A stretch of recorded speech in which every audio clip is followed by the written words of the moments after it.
네, 우리나라는 외국인 250만 명이 거주하는 다문화 사회입니다.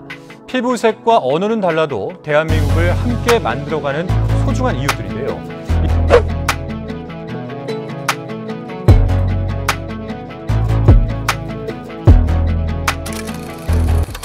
Ya geger, media Korea Selatan sebut mantan pelatih Vietnam Park Hang-seo sedang nego serius dengan Federasi Malaysia atau PAM. Disebut-sebut, Park Hang-seo sedang menjalani komunikasi serius dengan PAM. Ya, dengan merekrut pelatih Park Hang-seo, fans Malaysia pun sesumbar bisa kalahkan Indonesia dengan mudah. Pasalnya menurut mereka, pelatih Sintayong selalu kesulitan saat melawan Park Hang-seo. Ya, memang Asosiasi Sepak Bola Malaysia atau PAM kembali menegaskan keinginannya merekrut Park Hang-seo menjadi pelatih timnas Malaysia.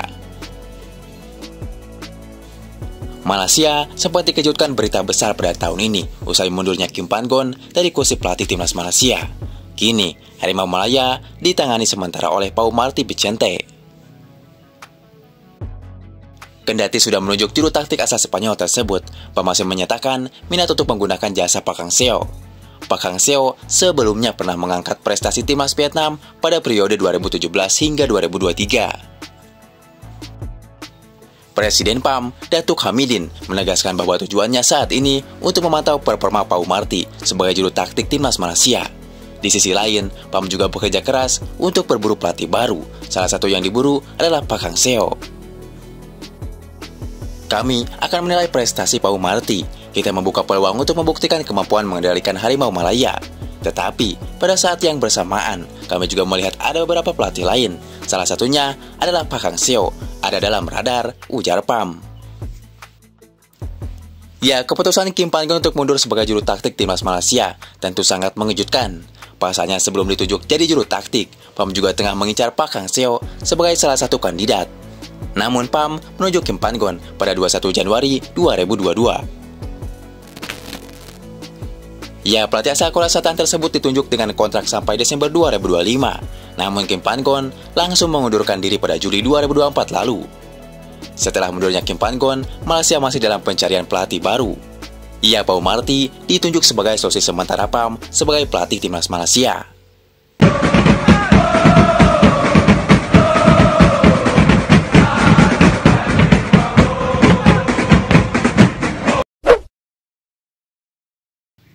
Si tengil Al-Bulaihi harus diwaspadai para pemain Indonesia.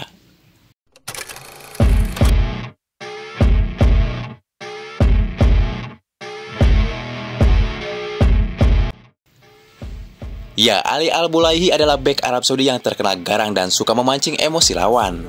Messi dan Ronaldo sudah jadi korban, terbaru Son Heung-min. Ya, hal itu terjadi dalam babak 16 besar Piala Asia 2023 lalu. Al-Bulaihi tampil galak dan sempat bersih tegang dengan kapten lawan, Son Heung-min. Ya, itu terjadi saat Son menilai wasit harusnya memberikan tendangan sudut buat Korea Selatan di babak perpanjangan waktu. Ya, Al-Bulaihi datang dan berbicara dengan keras di depan wajahnya Son, yang kemudian menjambak rambut pemain Tottenham itu. Ya, untungnya Son tidak bereaksi berlebihan. Ali Al-Bulaihi terkenal suka memprovokasi lawan-lawan yang berstatus bintang. Ya, saat nanti bertemu dengan Indonesia, para pemain skuad Garuda harus berhati-hati dengan provokasi yang dilakukannya. Apalagi laga Indonesia versus Arab Saudi bakal ditonton jutaan mata manusia. Al-Bulaihi diyakini bakal kembali caper saat bertemu dengan Aswan Sintayong. Kemudian, di Piala Dunia 2022 misalnya, dirinya sampai meledek Messi karena ketika itu Arab Saudi mampu menang 2-1 di laga pembuka grup. Kemudian di level klub, Cristiano Ronaldo, Neymar, dan Kylian Mbappe juga pernah merasakan provokasi dari Al-Bulaihi. Al-Bulaihi merupakan pemain berusia 34 tahun. Dirinya menghabiskan karir di Liga Arab Saudi yang bermain di Al-Fatih pada tahun 2015. Lalu 2 tahun kemudian sampai sekarang main di Al-Hilal. Ya, memang dengan absennya Justin Hubner memang sangat disayangkan ketika berjumpa Arab Saudi. Pasalnya Justin Hubner dikenal sebagai pemain yang bernyali besar. Justin Hubner sendiri absen karena akumulasi kartu kuning. Ya, pemain Wolves ini akan kembali bermain saat berjumpa timnas Australia. Terus, menurut kalian siapakah yang pantas untuk menjaga Al-Bulaihi?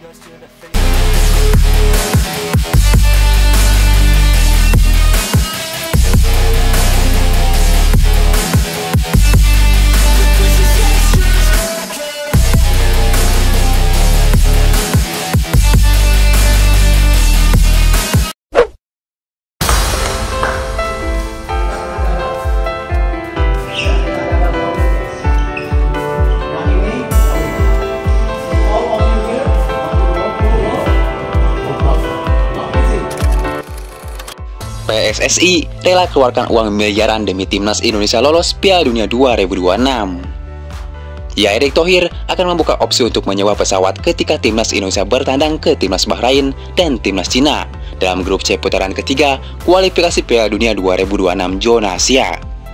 Aksi ini pun hasil dari buntut licik Federasi China yang memilih kandang home base-nya di ujung negaranya. Alhasil, Indonesia harus terbang 30 jam yang membuat asuhan Sintayong kelelahan. Emang revive. Ya, ayo. Oke, come on.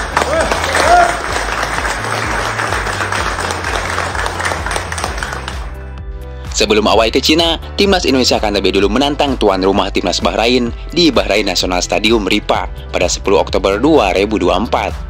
Dan kemudian baru away ke Cina di Qingdao Youth Football Stadium Qingdao pada 5 hari berselang. Pada sebelumnya, PSSI kaget ketika Cina memilih berkandang di Qingdao Youth Football Stadium karena timnas Indonesia harus membutuhkan perjalanan yang panjang, melelahkan dari Bahrain. Jika menggunakan pesawat komersial, timnas Indonesia kemungkinan harus menempuh perjalanan sekitar 30 jam dari Bahrain ke Qingdao dengan beberapa kali transit. Dari Bahrain ke Cina, kalau pakai pesawat komersial, total 30 jam termasuk dengan transit dan sebagainya. Pemain akan capek, sementara jeda waktunya hanya beberapa hari, ujar Arya. Arya menceritakan bahwa Ketua Umum PSSI Erick Thohir meminta untuk dicarikan pesawat charter untuk buat timnas Indonesia ke Bahrain dan Cina. Namun ia kaget dengan biayanya yang setinggi langit. Terpaksa kami mencari untuk mencarter pesawat. Saya lihat biayanya 9 digit untuk sekali jalan. Kalau sempat kami ambil dari Jakarta ke Bahrain. Setelah itu pesawatnya menunggu di Bahrain dan ke Qingdao lalu di Jakarta. Sudah bukan rupiah lagi, jelasnya. Sudah dolar AS itu pun 6 digit. Inilah putaran ketiga kualifikasi Piala Dunia 2026. Begini pengeluaran kita untuk satu partai melawan Bahrain, 9 digit. Atau kalau di total 2 laga 6 digit dolar AS, ujar Arya. Ya, namun di balik itu Arya tidak menjelaskan secara rinci terkait maksud dari 6 digit dolar AS itu. Namun jika untuk 6 digit dolar AS diperkirakan 600.000 dolar AS atau setara dengan 9,7 miliar untuk biaya untuk mencarter pesawat pribadi untuk away ke Bahrain dan away ke China. Ya, tentu dengan biaya 9,7 miliar, tentu itu bukan uang sedikit. Namun PSSI tak mempermasalahkan besarnya biaya untuk mencarter pesawat. Yang penting Indonesia lolos World Cup 2026. Ya, tak cuma PSSI yang tak masalah dengan biaya menyewa pesawat pribadi. Fans Indonesia pun sangat mendukung langkah yang dilakukan oleh Erick Thohir. Beginilah beberapa komentar para fans timnas Indonesia. Tidak apa-apa, uang segitu demi timnas yang terbaik. Jadi besok-besok kalau tiket timnas main di kandang kemahalan, jangan protes. Karena itu juga bagian dari yang sekarang lagi dipakai timnas nanti. So, mari sama-sama dukung timnas dimanapun timnas pergi, ujar fans Indonesia. Makanya, kualifikasi Piala putaran ketiga tiket semakin tinggi, Kualitas permainan pun akan semakin baik juga.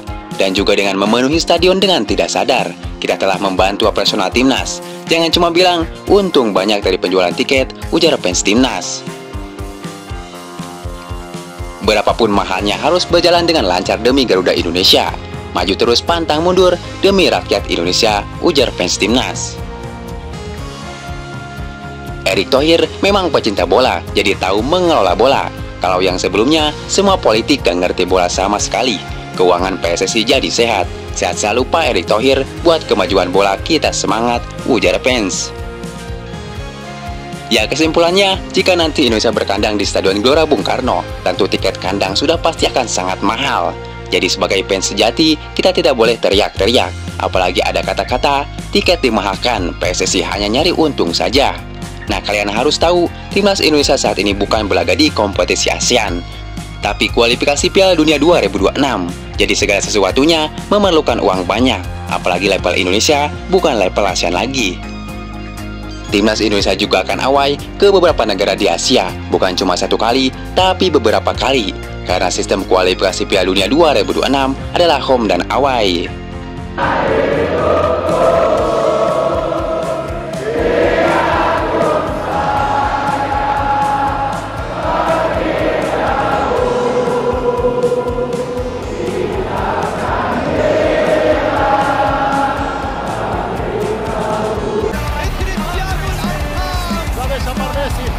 Messi, gol, gol, gol.